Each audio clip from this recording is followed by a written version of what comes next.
Mari dimulai. Bismillahirrahmanirrahim. Ada yang perlu ditanyakan dari brosurnya?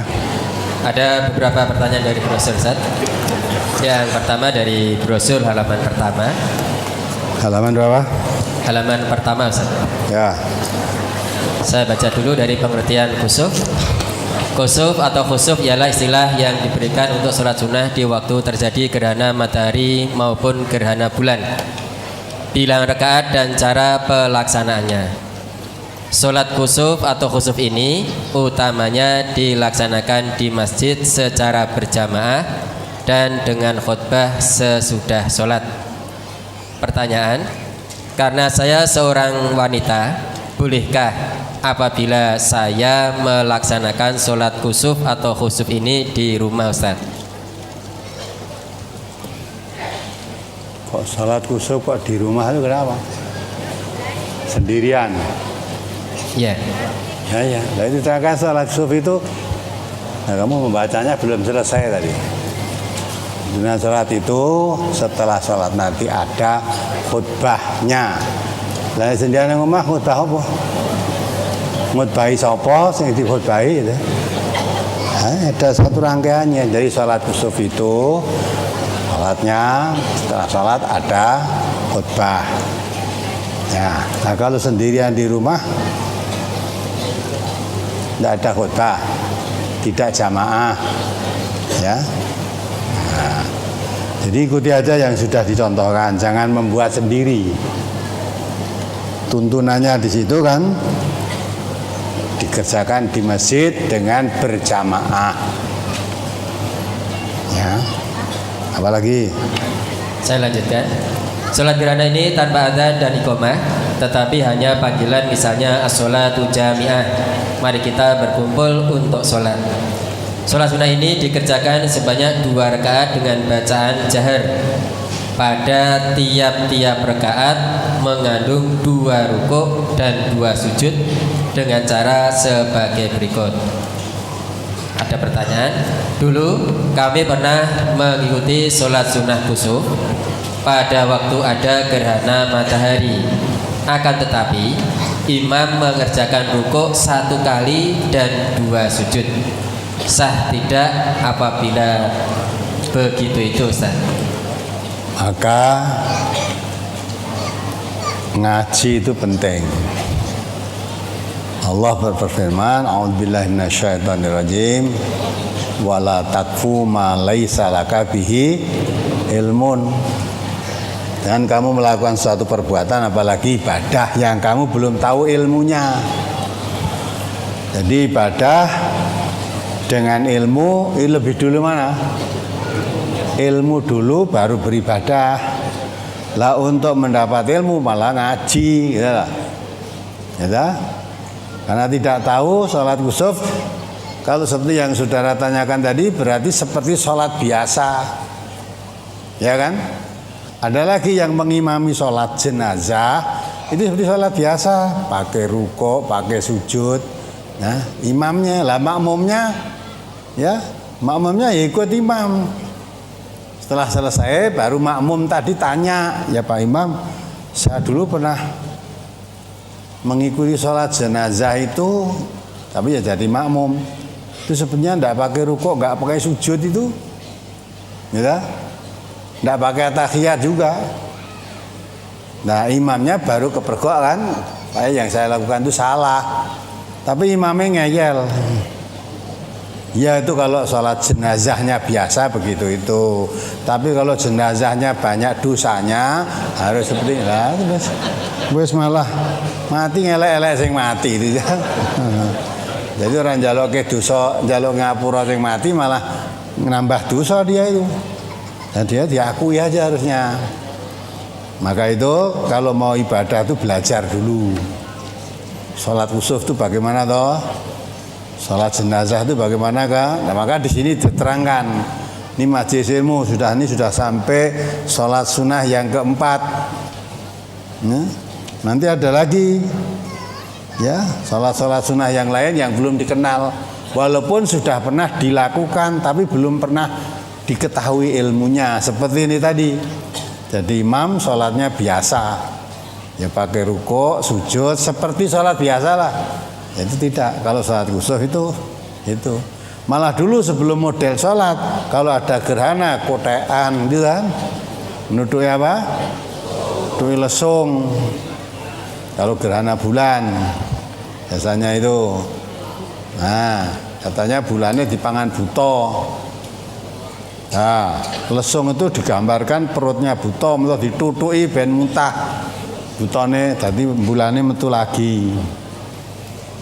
Ada lagi kalau ada gerhana nutupi kentongan itu. Ya, kentong titir.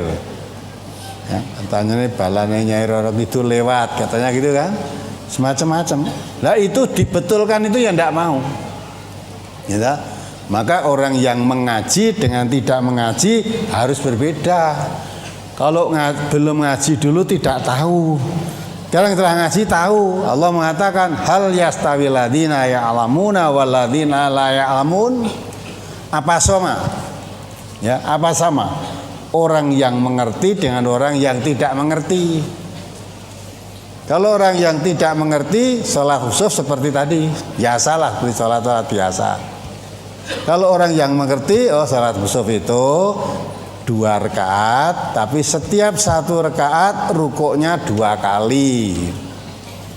Ya, sehingga kalau 2 rakaat ya rukuknya 4 kali, gitu kan? Itu orang yang mengerti.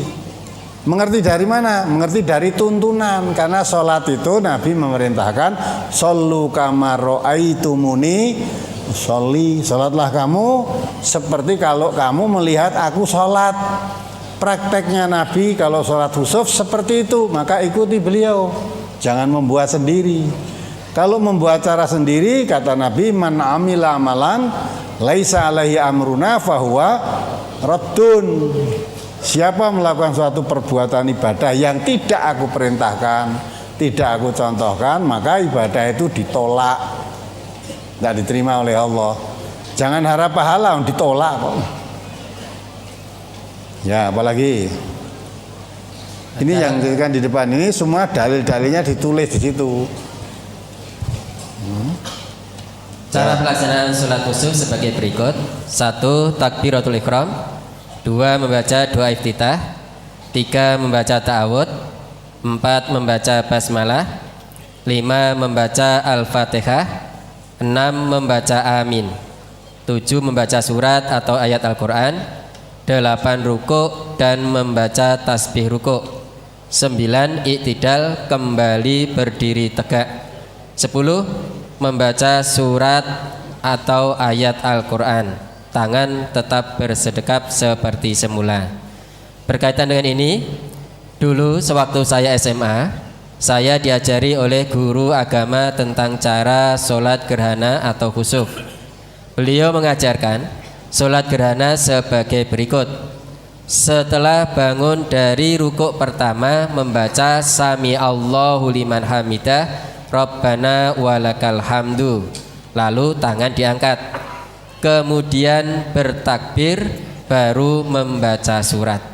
Apakah yang seperti ini dibetulkan, Ustaz? Nah, kalau Sami Allahu liman hamidah, Rabbana lakal hamdu, ketika Sami Allah i'tidal itu kan tangan diangkat kan. Jadi Sami Allahu liman hamidah, Rabbana lakal hamdu, sedekap lagi, terus akan baca surat Allahu Akbar, baru baca surat, itu enggak ada tuntunannya. Masa wis sami Allahu liman hamidah Rabbana lakal hamdu kok terus Allahu Akbar lagi, seolah-olah baru mulai sholat gitu kan. Takbiratul ihram itu selama sholat itu baru berapa kali? 1 kali. Takbiratul ihram itu 1 kali, yaitu ketika permulaan sholat. Maka ada kaidah definisi, yaitu sholat itu suatu perbuatan ibadah yang diawali dengan takbiratul ihram, diakhiri dengan salam. Maka takbiratul ihram kalau akan mulai salat Allahu Akbar, lah itu takbiratul ihram. Hanya sekali itu, sampai selesai takbiratul ihramnya 1 kali. Nah kalau tadi bahasa Sami Allahu liman hamidah Rabbana lakal hamdu, mestinya baca lagi, akan baca tidak Allahu Akbar, lah seolah kan takbiratul ihram lagi itu. Ya kalau menurut tuntunan yang ada, ikuti aja apa yang dituntunkan. Nggak usah ikut ustadz, nggak usah ikut guru agama, nggak ikut siapa aja, ikuti Nabi saja. Ikuti Nabi. Nah kalau ustadznya menerangkan sholat kusuf itu, yaitu setelah samiallahu liman hamidah rabbana lakal hamdu baca lagi takbir Allah akbar, ditanyakan tuntunan, dalilnya ada enggak Pak Ustadz gitu lah. Maka agama itu sebetulnya mudah, ya tak? Ada sumber yang jelas. Kadang-kala berbeda itu karena yang satu pegang teguh sumbernya, dasarnya, yang satu hanya turun-temurun dari mbah dhisik. Simbah dulu ngajari begini, simbah dulu ngajari begini kan gitu kan. Nah, maka itu kalau kita beragama jangan mengikuti ajaran simbah. Ya. Ikuti ajaran Rasulullah. Tapi banyak orang yang diajak kembali pada ajaran Rasulullah sallallahu alaihi wasallam, dia menjawab bal nattabi'u ma wajadna alaihi. Nah, kalau ketemu orang sama itu sudah susah. Dituntun tidak mau. Cukup saya mewarisi apa yang diwariskan dari bapak-bapak saya dahulu. Itu Quran mengatakan, coba dibaca. Ya. Al-Maidah 104 itu. Ayat surat apa? Surat Luqman boleh, Al-Maidah boleh 104 atau 21 surat Luqman. Surat Al-Maidah surat kelima ayat 104. A'udzu billahi minasyaitonir rajim. Wa idza qila lahum ta'alu ila ma anzalallahu wa ila ar-rasuli qalu hasbuna ma wajadna alaihi aba'ana awalau kana aba'uhum la ya'lamuna syai'aw wa la yahtadun. Dan apabila dikatakan kepada mereka, marilah mengikuti apa yang diturunkan Allah dan mengikuti Rasul. Ya, kita mari mengikuti apa yang diturunkan Allah. Ma anzalallah, apa yang diturunkan Allah. Maksudnya apa? Mengikuti apa? Al-Quran. Yang diturunkan Allah itu Al-Quran. Maka kalau diajak, mari kita mengikuti Al-Quran, wa ila Rasul, dan mengikuti Rasul. Apa jawabnya? Mereka menjawab, cukuplah bagi kami apa yang kami dapati nenek moyang kami mengerjakannya. Ya dah, cukup.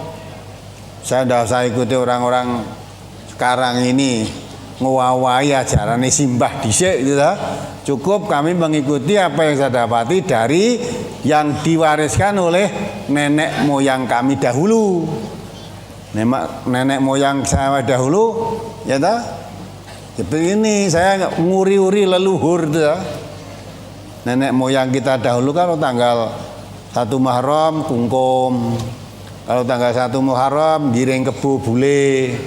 Tanggal 1 Muharram. Nah itulah kebiasaan yang begitu susah dirubah. Karena tidak mau kembali pada ajaran Quran dan Sunnah. Ya. Terus nanti apa lagi? Istilahnya suran. Tanggal 10 Muharram. Dulu ya itu suran, susu suro, suran, ruah-ruahan. Apalagi rejeb-rejeban. Bangsa mangan-mangan itu aja. Kumpulkan di rumahnya orang paling sepuh di kampung itu, ya, bawa nasi dari rumah di nang kono didungani Pak Mudin terus gua mulih meneh, kayak gitu. Ben selamat. Gitu kan? Ajaran mbah-mbah dulu ya begitu. Kalau diajak mengikuti Quran, mengikuti Rasulullah, jawabnya cukup saya mengikuti apa yang saya dapati dari nenek-nenek moyang kami mengerjakannya. Terus apakah mereka akan mengikuti juga nenek moyang mereka, walaupun nenek moyang mereka itu tidak mengetahui apa-apa dan tidak pula mendapat petunjuk? Walau kana abahum la ya'lamuna syai'an wa la yahtadun, itu Allah mengatakan begitu. Kalau nenek moyangmu dulu itu tidak mengetahui apa-apa dan tidak mendapat petunjuk, apa juga akan kamu ikuti? Terus jawabnya apa? Pokoknya mbahku dhisik ngene kok. Ya lagi cah-cah saiki ngawai ajarane simbah. Ya lah. Masa nek ajarane simbah dhisik keliru.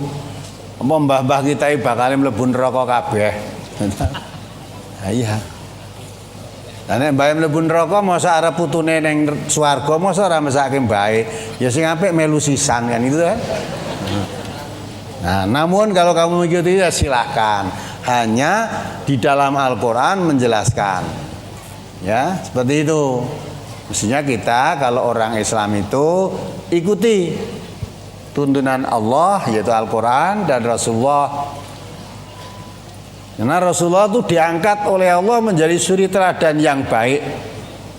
Orang yang paling mengetahui tata cara pendekatan diri kepada Allah yang paling diterima oleh Allah ya Rasul itu. Maka Allah mengangkat Rasulullah, laqad kana lakum fi Rasulillah uswatun hasanah. Jadi Rasul itu menjadi suri teladan yang baik. Untuk siapa? Liman kana yarjullah wal yaumil akhir wa dzakarallah katsira. Untuk orang yang mau kehidupannya itu hanya mengharap ridhonya Allah. Dan orang yang mempercayai adanya hari akhir. Dan orang yang banyak mengingat Allah. Hanya mereka itulah yang dapat mengikuti suri teladan Rasulullah, mencontoh Rasulullah. Ya, kalau tidak mengharapkan yang tiga-tiga tadi, tidak mau mengikuti Rasulullah, ya terus cukup ikuti mbah-mbah aja tadi. Walaupun Allah menyindir kalau mbahmu itu dulu tidak mengerti petunjuk dan tidak mengerti apa-apa juga kamu ikuti. Nah, mestinya kan berpikir begitu, ya nah? Apalagi Brosur halaman 3 masuk ke halaman 4. An Jabir bin Abdullah qala kasabati syamsu ala ahdi Rasulillah sallallahu alaihi wasallam fi yaumin syadidil harri fa shalla Rasulullah sallallahu alaihi wasallam bi ashabihi fa atala al-qiyamah hatta ja'alu yakhirun summa raka'a fa atala summa rafa'a fa atala summa raka'a fa atala summa rafa'a fa atala summa sajada sajdataini summa qama fa sana'a nahwan min dzaka fakanat arba'a raka'atin wa arba'a sajadatin summa qala innahu uridu alayya kullu syai'in tulajunahu fa uridat alayya al-jannatu hatta law tanawaltu minha qitfan akhadtuhu aw qala tanawaltu minha qitfan fa qasurat yadi anhu wa uridat alayya an-naru fa ra'aitu fiha imra'atan min bani Israila tu'adzabu fi hirratin laha rabatatha falam tut'imha wa lam tada'ha ta'kulu min hasyasil ardi wa ra'aitu Aba Sumamata Amr bin Malikin yajurru kusbahu fin nari wa innahum kanu yaqulun inna syamsa wal qamara la yakhsifani illa li mauti 'azimin wa innahuma ayatani min ayatillahi yurikuhuma fa idza khasafa fasallu hatta tanjaliya. Rawahu Muslim. Dari Jabir bin Abdullah ia berkata, pernah terjadi gerhana matahari pada masa Rasulullah sallallahu alaihi wasallam di suatu hari yang sangat panas. Lalu Rasulullah sallallahu alaihi wasallam mengerjakan bersama para sahabat. Lalu Rasulullah sallallahu alaihi wasallam mengerjakan salat bersama para sahabat. Beliau berdiri lama sekali sehingga banyak yang jatuh. Kemudian beliau rukuk lama, lalu bangun dan berdiri lama, lalu rukuk lama, kemudian bangun dan berdiri lama, kemudian sujud 2 kali. Kemudian beliau berdiri dan melakukan seperti itu sehingga sholatnya mengandung 4 rukuk dan 4 kali sujud. Setelah itu beliau bersabda, sesungguhnya telah diperlihatkan kepadaku segala sesuatu yang akan kalian masuki. Diperlihatkan surga kepadaku sehingga aku mengulurkan tangan akan mengambil petikan buah surga itu, tetapi tanganku tidak dapat mencapainya. Diperlihatkan pula kepadaku neraka. Aku melihat di dalamnya ada seorang perempuan Bani Israel yang disiksa sebab kucingnya. Dia mengikat kucing itu tanpa memberinya makan dan tidak pula membiarkannya untuk makan serangga tanah. Aku juga melihat Abu Sumamah Amr bin Malik menarik ususnya di neraka. Orang-orang berkata, sesungguhnya matahari dan bulan tidaklah gerhana melainkan karena meninggalnya orang yang agung. Padahal sebenarnya keduanya adalah dua tanda di antara tanda-tanda kekuasaan Allah yang Dia tunjukkan kepada kalian. Karena itu, apabila kedua gerhana, maka lakukanlah solat hingga muncul kembali. Pertanyaan berkaitan dengan hadis tersebut. Aku melihat di dalamnya ada seorang perempuan Bani Israel disiksa sebab kucingnya. Pertanyaan, apakah seorang perempuan Bani Israel tersebut tadinya juga muslim, juga muslimah, atau perempuan ahli kitab yang taat, tetapi akhirnya jadi celaka karena kucingnya, Ustaz? Jadi perempuan ahli kitab tadi atau asalnya semua umat nabi-nabi yang pertama maupun yang terakhir itu semua itu muslim, agamanya Islam semua. Yang di bawah Nabi Musa agama Islam, yang di bawah Nabi Isa agama Islam. Jadi bukan agama Kristen, bukan agama Islam. Allah tidak mengutus seorang nabi menyebarkan agama selain agama Islam. Karena memang tidak ada agama selain Islam. Allah ngendika inna dina indallahil Islam. Agama di sisi Allah itu hanyalah Islam. Ya. Coba dibaca surat Al-Haji 78. Jadi semua agama di nabi dahulu itu semua Islam. Agama Kristen, agama Katolik, agama Hindu, agama Buddha, agama Konghucu, di sisi Allah tidak ada itu. Kalau di dunia ini, di Indonesia saja itu semua diakui agama sah, boleh dipeluk oleh bangsa Indonesia. Yang tidak boleh itu kalau bangsa Indonesia tidak beragama, ateis itu tidak boleh. Maka komunis tidak boleh hidup di Indonesia. Semua orang Indonesia harus beragama. Ya, nah, agama yang dianggap sah oleh negeri kita ini macam-macam tadi. Tapi yang indallah Islam, agama itu hanya Islam. Ayo dibaca. Surat Al-Hajj surat ke-22 ayat 78. Wajahidu fillahi haqqa jihadih huwa jtabakum wa ma ja'ala 'alaikum fid-dini min haraj millata abikum Ibrahim huwa sammakumul muslimina min qablu wa fi hadza liyakuna ar-rasulu syahidan 'alaikum wa takunu syuhada'a 'alan nas faqimus sholata wa atuz zakata wa'tasimu billah huwa maulakum fani'mal maula wa ni'man nasir. Dan berjihadlah kamu di jalan Allah dengan jihad yang sebenar-benarnya. Dia telah memilih kamu dan Dia tidak menjadikan kesukaran untukmu dalam agama. Ikutilah agama nenek moyangmu Ibrahim. Dia Allah telah menamakan kamu orang-orang muslim sejak dahulu. Ya, diulangi itu. Dia Allah telah menamakan kamu orang-orang muslim sejak dahulu. Dan orang begitu, muslim itu apa? Orang yang beragama Islam disebut orang muslim. Agamanya Islam, orangnya muslim. Ya toh? Maka orang yang beragama Islam disebut orang muslim. Nah, maka orang-orang yang memeluk agama yang diajar oleh nabi-nabi sejak dahulu itu orang muslim, orang yang beragama Islam. Maka di situ diterangkan ya, wa sammakumul muslimina min qabl. Ya, yang menamakan orang muslim sejak dahulu kala. Terus wa fi hadza, ya terus. Dan begitu pula dalam Al-Quran ini. Nah, wa fi hadza liyakunar rasul syahidan alaikum. Ya, termasuk yang disebut di dalam kitab suci Al-Quran.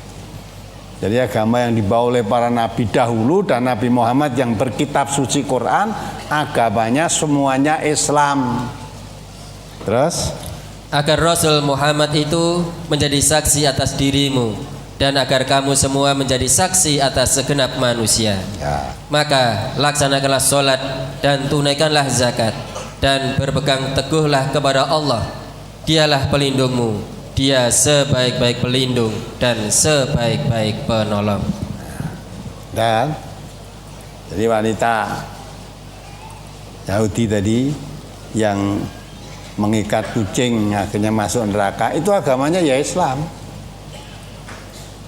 Ya, jadi yang diambil pengertian di situ, orang itu tidak boleh menyiksa binatang. Hanya tadi diterangkan sampai orang itu hanya gara-gara menyiksa kucing, kucing diikat, tidak diberi makanan, tidak dibebaskan. Andai kata kucing itu dilepas, walaupun yang punya kucing tidak memberi makanan, dilepas gitu aja. Kucing bisa mencari makan sendiri. Kadang-kadang dapat bandeng di tempat tetangganya, kadang-kadang dapat ya dodol mentok di tempat tetangganya, atau dapat tikus-tikus dan sebagainya itu. Tapi karena diikat, tidak bisa mencari makan dan tidak diberi makan sampai mati, kan menyiksa itu. Maka dikatakan oleh Rasulullah masuk neraka karena menyiksa kucing. Maka Islam itu menanamkan rasa kasih sayang, tidak hanya kepada sesama manusia, kepada binatang pun supaya kasih sayang. Sebaliknya ada riwayat, ada seorang ya melihat anjing kehausan dalam perjalanan jauh, dia sendiri dia merasa haus, terus di situ ada sumur, dia bisa turun minum sumur itu. Entah naik dari sumur, di atas sumur tadi ada anjing yang menjilat-jilat tanah, debu sambil kakinya mencakar-cakar debu tadi. Orang ini tahu, rupanya anjing ini tertimpa kehausan seperti yang saya rasakan tadi. Orang tadi turun lagi ke sumur tadi untuk mengambilkan air. Ya, dia memakai sepatu boot, sepatu tinggi itu, seperti sepatu proyek itu. Masukkan situ, di sepatunya diisi air.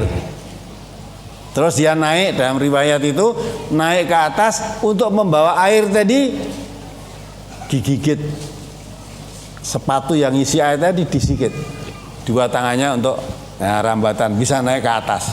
Setelah sampai di atas, sepatu yang berisi air tadi didekatkan anjing supaya diminum. Ya ternyata betul anjing itu kehausan. Setelah minum itu selesai, anjingnya jalan lagi. Berita ini sampaikan pada Rasulullah. Saya mengatakan orang itu masuk surga karena memberi minum anjing yang kehausan. Ya, kasih sayang kepada binatang itu menyebabkan dia masuk surga. Tapi bukan kok terus butuh masuk surga, kok ngombeno asu ya. Ini tentu orang ya sholat, ya puasa, ya zakat, ya, tapi kasih sayangnya ya begitu rupa terhadap binatang pun punya kasih sayang. Maka yang ditonjolkan di Rasulullah itu masuk surga karena memberi minum anjing, itu kasih sayang kepada binatang pun ada nilainya. Ya manusia sekarang jangankan kepada anjing memberi minum, anjing lewat ada dibalangi kok sekarang. Ya, balangi, pomene anjing kok neng cedak masjid, wah gebuki udah. Mughaladhah ini kan gitu kan. Beda kan? Nah, itu jadi maksudnya itu kasih sayang.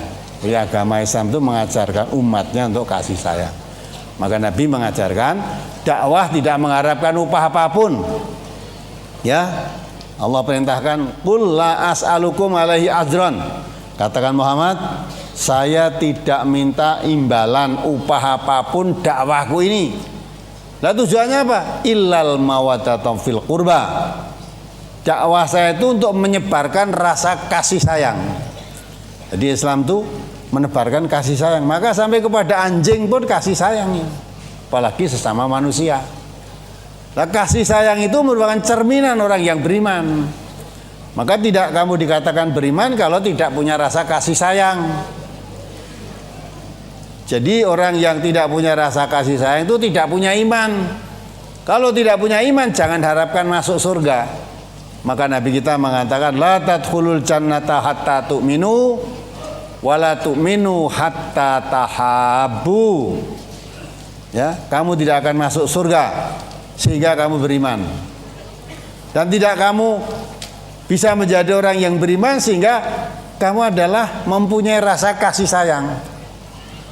Jadi kalau orang yang beriman mesti punya rasa kasih sayang. Kalau tidak ada rasa kasih sayang, oh bukan orang beriman. Nah, itulah Nabi.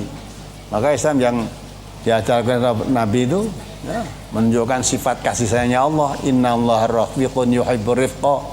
Allah itu punya sifat kasih sayang, lemah lembut, mencintai orang yang mempunyai sifat lemah lembut atau kasih sayangnya itu. Nah, itulah. Apalagi masih dari hadis tersebut, pada kalimat aku juga melihat Abu Sumamah Amr bin Malik menarik ususnya di neraka. Pertanyaan, apakah Abu Sumamah sebenarnya memang orang kafir atau orang muslim, tetapi gara-gara mengadak-adakan saibah, bahiroh dan ham akhirnya jadi celaka, Ustaz? nah, itu orang musyrik. Itu orang musyrik. Ya. Yang membuat sesuatu yang sebetulnya dihalalkan oleh Allah, dia haramkan dengan membuat nama sendiri. Ya, ada binatang yang disebut bahiroh, ada saibah, ada ham. Apa itu? Coba dibaca ayatnya. Surat Al-Maidah itu. Nah. Surat Al-Maidah, surat ya. kalimat ayat 103. Ma ja'alallahu min bahiratin wala saibatin wala wasilatin wala hamin walakinnal ladzina kafaru yaftaruna 'alallahil kadhib wa aktsaruhum la ya'qilun. Allah tidak mensyariatkan adanya bahirah, saibah, wasilah dan ham. Tetapi orang-orang kafir membuat-buat kedustaan terhadap Allah, dan kebanyakan mereka tidak mengerti. Orang kafir kan itu. Allah tidak membuat syariat itu, tapi orang kafir membuat kedustaan atas nama Allah. Coba, ham itu apa? Coba diterangkan ya. Bahirah adalah unta betina yang telah beranak 5 kali, dan anak yang kelima itu jantan. Lalu unta betina itu dibelah kuping, dibelah telinganya, dilepaskan, dan tidak boleh ditunggangi lagi, dan tidak boleh diambil air susunya. Nah, orang kafir, Allah tidak membuat itu. Orang kafir membuat bahirah itu unta betina yang telah beranak 5 kali. Nah, kalau sudah beranak 5 kali diberi kebebasan, tidak boleh diambil susunya, tidak boleh ditunggangi lagi sebagai kendaraan, tidak boleh, ya. Dan pipi apa itu telinganya dibelah sebagai tanda. Ini sudah binatang yang tidak boleh diambil susunya, tidak boleh untuk bekerja, tetapi untuk dimerdekakan. Ini bahirah, ya. Karena sudah beranak 5 kali. Nah, Allah tidak membuat seperti itu. Nah, orang yang membuat seperti itu dikatakan itu orang-orang kafir itu, ya, membuat sesuatu yang tidak dibuat oleh Allah. Ya, akhirnya seolah unta tadi menjadi unta yang sakti itu sudah. Terus apa lagi? Saibah adalah unta betina yang dibiarkan pergi ke mana saja lantaran sesuatu nazar. Seperti jika seorang Arab jahiliyah akan melakukan sesuatu atau perjalanan yang berat, maka dia biasa bernazar akan menjadikan untanya saibah apabila maksud atau perjalanannya berhasil dan selamat. Ya, gitu. Jadi unta itu dinadarkan. Unta betina yang dibiarkan pergi kemana saja lantaran sesuatu nadar. Misalnya nadar, kalau saya nanti berhasil, saya akan jadikan unta itu, ya, sebagai syaibah, ya, dah bebas, makan apapun tidak dilarang. Malah mungkin kalau jual sayuran dimakan unta betina tadi yang saibah tadi merasa mendapat berkah. Kalau sini juga kan, tapi bukan unta, kebo di sini. Kalau tanggal 1 Muharram orang jual sayuran, kok dimakan apa itu? Kerbau yang digiring, wah merasa berkah. Letongnya dijikui kok di sini. Ya, letongnya jikui, tinggu rawup, tinggu apa lah itulah. Nah itu, yang begitu itu sama sekali tidak disyariatkan. Bahkan itu mempunyai keyakinan semacam itu syirik kita. Seolah-olah itu yang bisa menyelamatkan. Dan orang yang menjadikan seperti itu dikatakan oleh Allah mereka itu orang kafir. Terus wasilah seekor domba betina melahirkan anak kembar yang terdiri dari jantan dan betina. Maka yang jantan ini disebut wasilah, tidak boleh disembelih dan diserahkan kepada berhala. Nah, syirik kan? Punya kambing, punya anak 2, yang satu jantan, satu betina. Ya sing dipenake yang jantan ini. Yang betina boleh disembelih, boleh dimakan. Ini dagingnya. Kalau yang jantan tidak boleh. Tidak boleh. Tidak boleh disembelih, apalagi kalau dimakan dagingnya. Disembelih atau dimakan, tidak. Maka dari itu, terus untuk apa? Jadikan wasilah, diserahkan kepada berhala. Kepada berhala. Itu sajen itulah. Ya. Tidak boleh ben dadi kelangenane berhala. Terus yang satu, ham unta jantan yang tidak boleh diganggu gugat lagi karena telah dapat membuntingkan unta betina 10 kali. Perlakuan terhadap bahirah, saibah, wasilah dan ham ini adalah kepercayaan Arab jahiliyah. Nah, ya kan? Jadi kalau punya unta betina, unta jantan sudah bisa membuntingi. Membuntingi itu apa? Aja menghamili kok ya uang wae. Nah, ngetengi, nah gitu ya. Dapat membuntingi ya. Ngetengi unta betina 10 kali. Dah ini bebas. Tidak boleh diganggu gugat. Tidak boleh disentuh dalam arti dianiaya atau tidak boleh, tapi harus dihormati. Dihormati, tidak boleh dijadikan tumpaan, tidak boleh dijadikan kerja, tidak boleh disembelih, apalagi dimakan, tidak boleh itu, bebas ya. Jadi unta angker itu keramat kan. Nah, kepercayaan ini, bahiro, saibah, wasilah, ham, ini kepercayaan Arab jahiliyah semacam itu. Maka tadi diterangkan ya, yang dilihat di neraka sambil ususnya brodoli tadi keluar itu orang-orang yang menjadikan itu macam-macam wasilah, saibah, ham dan bahiroh tadi itu di neraka tempatnya. Apalagi dari hadis tersebut juga. Saya teringat dengan perbuatan saya beberapa tahun lalu, di mana saya pernah memelihara burung dalam sangkar. Kemudian saya bepergian beberapa hari dan setelah pulang ternyata burung saya sudah mati karena kehabisan makanan. Yang saya tanyakan, dosakah yang saya lakukan tersebut? Bagaimana cara menebus kesalahan saya tersebut, ya. Ustaz? Nah, kenapa memelihara kok sampai kehabisan makan? Ya, apa kelupaan, apa disengaja? Ya, kalau kelupaan mudah-mudahan diampuni oleh Allah. Ya, kalau kelupaan. Ya, maka juga harus dijaga betul itu. Andai kata kamu lepas burung itu rasa dikai pangan, golek pangan dewe.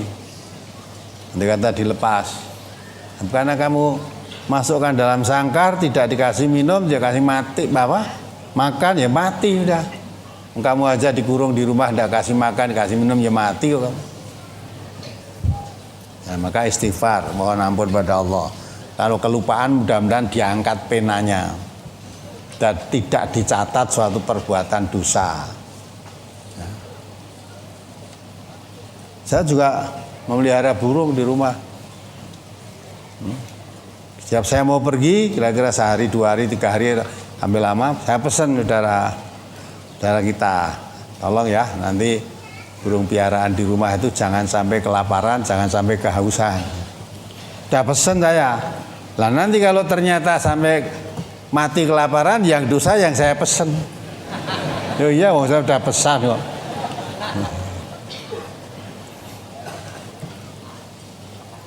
Apalagi? Halaman 5, masuk ke halaman 6.